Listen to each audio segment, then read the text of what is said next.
Okay, another discussion that I had today, and I just made a video about why the school system cannot be given responsibility, cannot usurp the power of the parent and disempower the parent to be the parent, okay? So another discussion that I had, which really was interesting and exciting to me, because I love to talk about this. I'm so passionate about giving power back to the parents. And the thing that is standing in the way of you as a parent having your children educated in whatever way that you want them to be educated, the thing that is standing in your way, okay, it's not your teacher, it's not your principal, it's not your school. It's not even government regulations. The thing that's standing in your way is the teachers' union. Now, a lot of people don't understand the function of the teachers' union. The teachers' unions, number one, you should know, are the most, they're the biggest lobby in Washington. Okay, they have the most money, they have the most people, and they employ the most lobbyists to cut deals with politicians, and they have the most money to contribute to campaigns, and they have the most money to destroy politicians who do not support them. Excuse me. So even if even if a politician doesn't take contributions from a teachers union contribution, doesn't take contributions from them, they live in fear that if they don't support the teachers unions through legislation, that they will have millions of dollars thrown at an opposing candidate who does support them.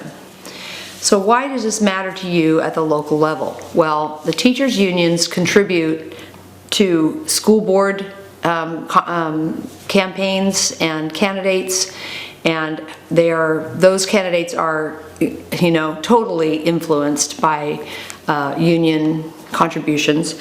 They also obviously are the arbiters of contracts through the districts and get the sweet deals through them. The problem is that teachers for a long time have believed that the unions have their best interests at heart. They really believe that they are going to represent them in such a way that makes their job easier or makes their job more effective. And teachers are finding out through this COVID thing that is anything but the truth. What they're finding out is that the unions are actually part of the cabal that is in bed with government and forcing teachers to do things that they can't do anymore. Their union contracts are not saving them. Their collective bargaining is not saving them. And teachers are finding out that the unions simply, the union's answer is to say, well, let's just go back to virtual learning. Teachers hate virtual learning, and so do students, and so do families. Virtual learning on a big scale of 25 or 30 kids is not completely undoable. I mean, it's not an answer. It can't work. It never has worked through this whole pandemic. And yet that's the only answer that the unions have for these teachers in districts. So that's the first problem. The second problem is the teachers are finding out that all of these mandates that are coming down from the federal and state governments are also just not doable. They have no power, they have no creativity, they have no autonomy in their teaching. So they're trying to teach things that they hate, that they don't want to do, to students that don't want to learn it. This is one of the reasons the whole system is just imploding. It's just not tenable. It isn't a workable solution.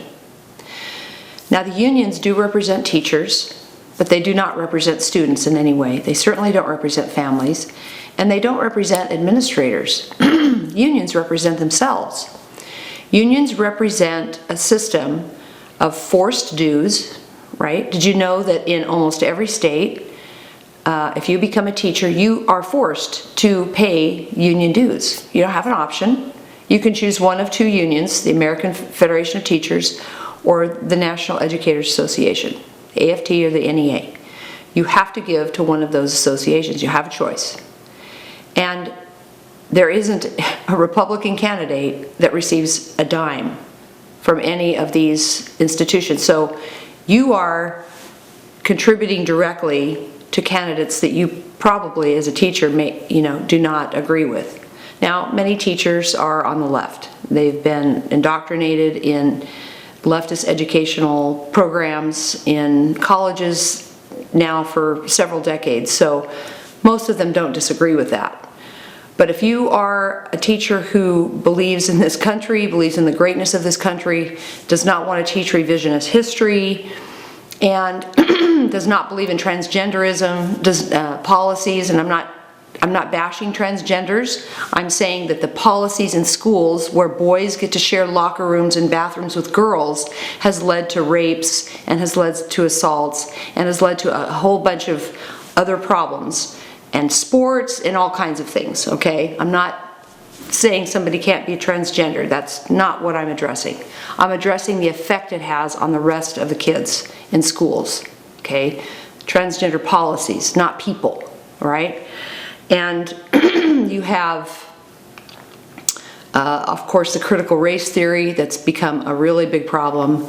And you have libraries that have books in them, books that that glorify the rape culture, they glorify pedophilia, etc., etc. And people are fighting about it. People are speaking out about it. Parents are going to school board meetings. And the unions are standing in the way of any of that change. I would like to recommend a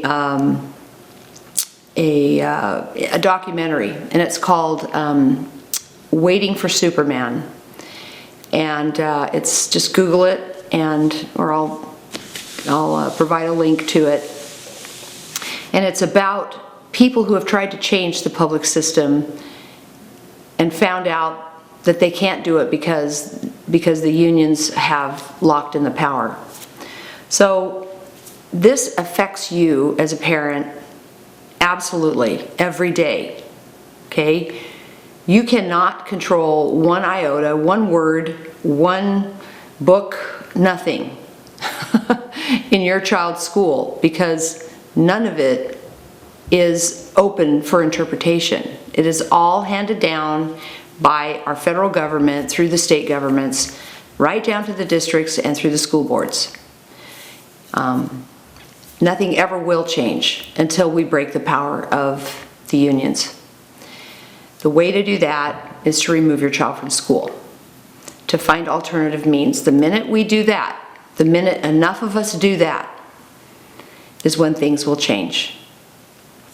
Think about it.